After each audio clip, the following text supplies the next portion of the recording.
Hello dear students, I would like to welcome you all on the online platform of KRT Arts, BH Commerce and AM Science, that is KTHM College, Nashik. I hope that you all are safe and secure during this COVID-19 pandemic situation. I am Dr. Bharati Rajebhosale, working as an assistant professor in the Department of English. Today in this video lecture, I would like to deal with the poem The Fortune Teller by Joseph Furtado. First of all, I would like to talk about the poet Joseph Furtado, one of the great Indian writers in English, though not very well known. Joseph Furtado was born in Bardez, Goa on 7th April 1872. And he was a very famous Indian poet writing in English. He born in Bardez, Goa. And now let's see about his education. He attended school for brief periods and he was largely self-educated. He was forced to leave Goa in search of a living, but he had his roots in his ancestral land. Now let's see his literary contribution. His first volumes of verses published in 1895. After that, poems. This is also his volume of poems, which is published in 1901. After that, Lays of Goa and Other Verses, published in 1910. Then, The Gone Fiddler, published in 1927, and our poem The Fortune Teller, actually it is taken from this collection of poems. It appeared in 1927 in England, and we can say this collection of poetry carried an admiring preface by Edmund Gosse. The themes of his poems. Now we will see what were the themes of his poems. The major themes of his poems were landscapes, love, the habits and sentiments of the people of Goa. So also this poet, he had an aptitude for the ballad form, and its lyrical and dramatic qualities are apparent in his works, as well as his ability to get under the skin of his characters, who are mostly the simple people of the land. And so also we know that the poems of this poet are humorous and reflective one. Now let's see about the poem. The poem The Fortune Teller. It is composed in Pidgin or Bazaar English, we can say. Now let's see what is Pidgin or what is Bazaar English. A language that has developed from a mixture of two languages. It is used as a way of communicating by people who do not speak each other's languages. Or we can say Pidgin means a language made up of two or more languages used as a way of communication, we can say, by people whose first languages are different from each other. So our poem The Fortune Teller, it is composed in Pidgin, or we can say it is composed in Bazaar English. So also this poem, it is a dramatic monologue. So what do you mean by dramatic monologue? Actually this poem, it is in the form of a speech or a narrative by an imagined person, in which the speaker reveals aspects of their character while describing a particular situation or a series of events. Or we can say that dramatic monologue, it's a poetic form in which a single character addresses a listener and the listener is silent throughout that poem or throughout that poetic form. The poem is about a common sight in India. In India, we often find how people are interested in knowing about their future. Fortune telling is very common practice in India. The poem focuses on the typical, or we can say a common sight, that is, a roadside fortune teller talks with his customer. In this poem, the fortune teller is talking with his customer. And who is his customer? His customer is an English lady with her husband. So we can say his customer, it is not a common customer, but she is an English lady and she is with her husband, and our fortune teller, he is, we can say he is practicing his art of a fortune telling on her. Though this person is a very uneducated one, but he is very smart. Smart in the sense that he practices his art of fortune telling on her, as well as he polishes his English on her. He polishes his English on her means we know that he is an Indian person, and definitely actually he is a very common man and he is unable to speak or use fluent English while communicating with that lady. But he is a very confident one, we can say, and by using pidgin English he communicates with the lady and tries to impress her. It's a very interesting poem and it focuses how the fortune teller, how he convinces that lady, how he convinces that customer, and at the same time he is a very modest, we can say he is a very modest. So also this poem, it's a very Indian poem in Indian English. It's a very Indian poem in Indian English means the common sight which we often see in India is described in this poem, and Indian English is used in this poem. Now, I would like to recite this poem, The Fortune Teller.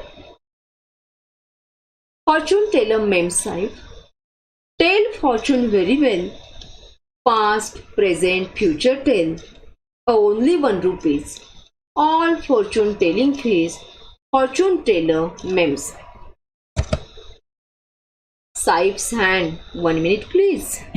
No like, no give me fees. Sahib plenty money make, half cunning people take.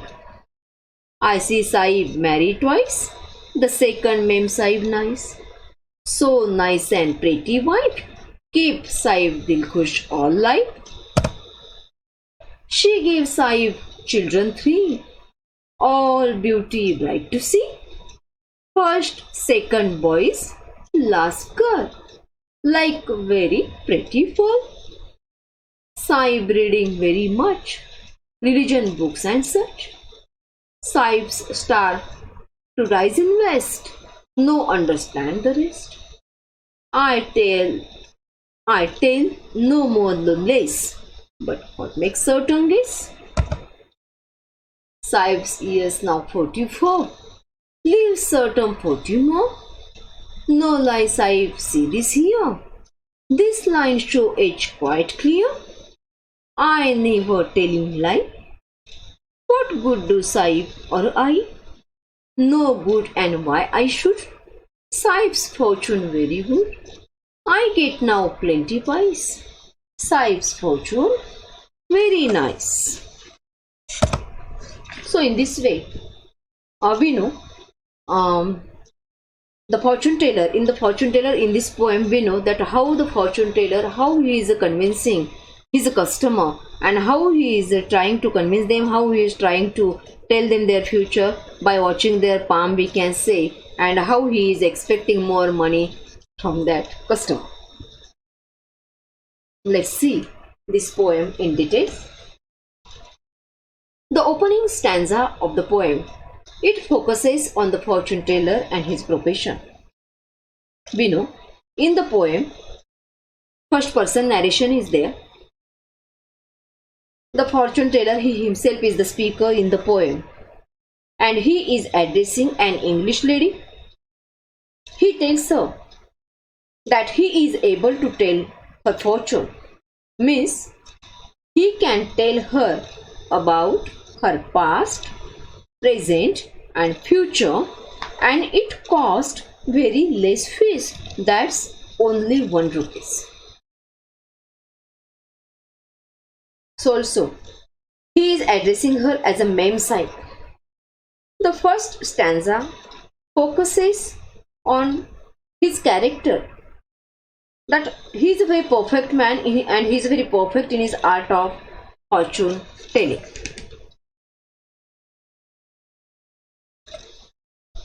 The fortune teller assures her of his skill and expects very less fees from that lady.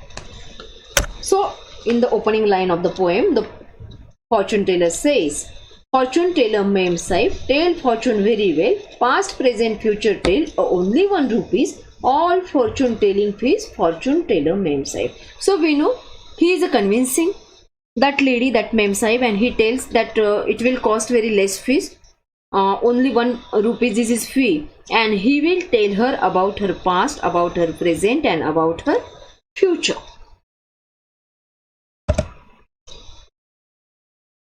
Then in the next line, he requests that mem sahib's husband to show his hand so that he can tell about his future. At the same time, he tells her that if you don't like, don't give me fees. So how he expresses himself? What he says to that lady? Sahib's hand, 1 minute please. No like, no give me fees. So we know these 2 lines definitely focuses on the character of that person, on the character of the fortune teller. We know he is requesting that lady, he is requesting her husband, and he is a very modest person, we can say. At the same time, he says that he would like to see the future of her husband, and whatever he is going to tell about his future, if they like it, they can give him fees, or if they do not like, they should not give him fee. At the same time, the fortune teller says, Sahib plenty money make, half cunning people take. So we can say this person, this fortune teller, definitely he is applying his art of fortune telling on that particular lady and on her husband, and he tells her that Sahib earns a lot of money, but there are many cunning people around her and they take away his money. So we know that the fortune teller, he is very well versed in his art of a fortune telling, and he is quite aware of his customer psychology, and he can guess them from their body language. We know what are the, when any customer, when he visits the fortune teller, what are their expectations, actually we do not know. And so this person, he is a very well known in his art, we can say. He is a very perfect, he is a very easily gauge the psychology of his customer, and from their body language also he knows very well that what they want from him. So he praises Sahib by saying that he earns a lot of money and he is a very simple, straightforward person, and so that cunning people who are around them, they cheat her husband.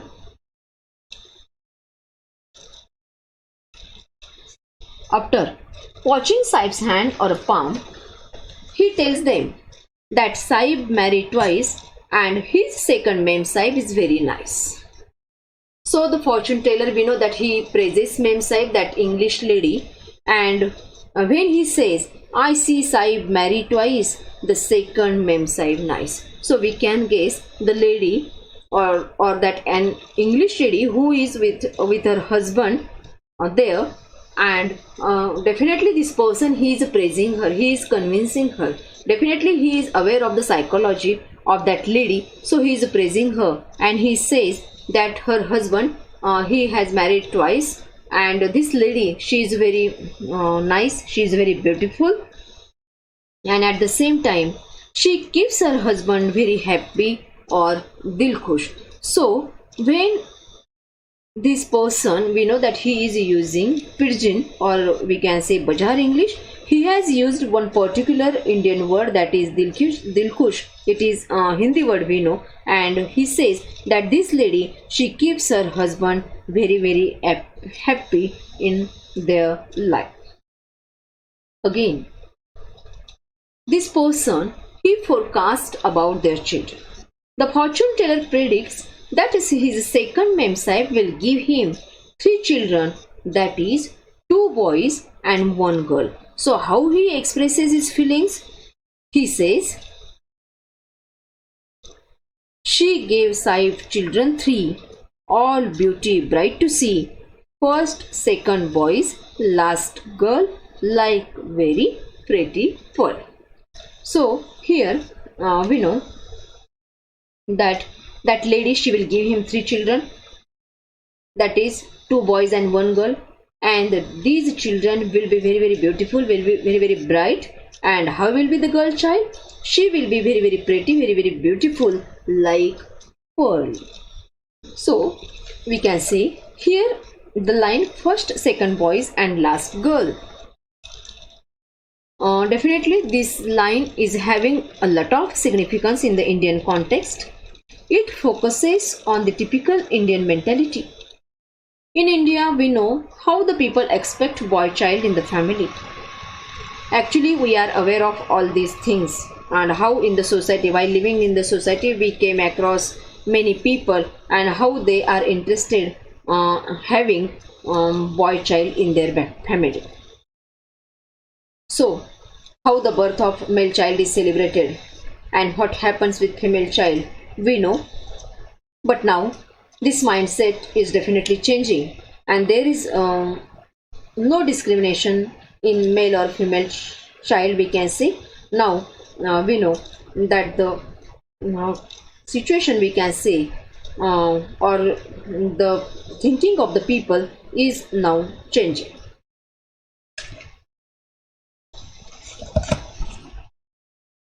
In the next line, the fortune teller praises Sahib. So, what does he say? He says, Sahib reading very much, religion books and such. Sahib star to rise in west, no understand the rest. So, the fortune teller praises Sahib. He tells the lady that her husband is interested in reading. And what kind of reading? He reads religious books. We know in India how religion plays a very important role in the society and in the life of our in our life, we know. So by telling this, he wants to make them happy. So also this fortune teller, he declares that Sahib's star to rise in west, means in western countries. So actually many Indian people, we know how they have the attraction of the west. At the same time, we know how this person is very confident about his art of a fortune telling. His self-confidence is very crystal clear in the line, I never telling lies. So he very readily accepts the fact that he does not understand the rest and tells no more or less. And he says, the fortune teller says, we know that he is a very clever person, and he very readily accepts the fact that whatever he understands by watching the palm of that person, that Sahib, he has told all the details about their life. Now he does not understand the rest of the things, and he tells no more or no less. The fortune teller is a very clever person, we can say, and he can guess Sahib's age and tells that he will live 40 years. So when he says Sahib's years now 44, live certain 40 more. So this line definitely focuses on his guessing, how that person, how he guessed Sahib's age and tells that he will going to live 40 years more. So from the description we can guess the age of a couple. Husband is 44 years old, while his wife, she is quite young. He is quite aware of the customer's weaknesses and mentality. Whatever he tells them, definitely it's a positive side of their life. By watching Saif's palm and line, he makes it clear that he will live long life. He assures them that he is not lying. So the fortune teller says, I never telling lie. What good do Saib or I? No good, and why I should? Saib's fortune very good. I get now plenty pies. Saib's fortune very nice. So he assures them that he is not lying. Whatever he has told them, it's very true. At last, he declares that Saib's fortune is very good and he will get plenty money from them. Actually, when he says that I get now plenty pies, but we know that pies, it's an old Indian coin having very lowest value. So in this way, we know the fortune teller is expecting more money, plenty money from that couple. In the poem, we know by using Indian English, the poet has given touch of humor to this poem. The creative use of Indian English definitely the poem has made very impressive, we can say, and so also there is a humor in the poem. So in this way, the fortune teller practices his art of fortune telling and expects more money from his customer. So dear students, in this way we deal with this poem, The Fortune Teller by Joseph Furtado. Actually, this is very simple poem, and we know that it's a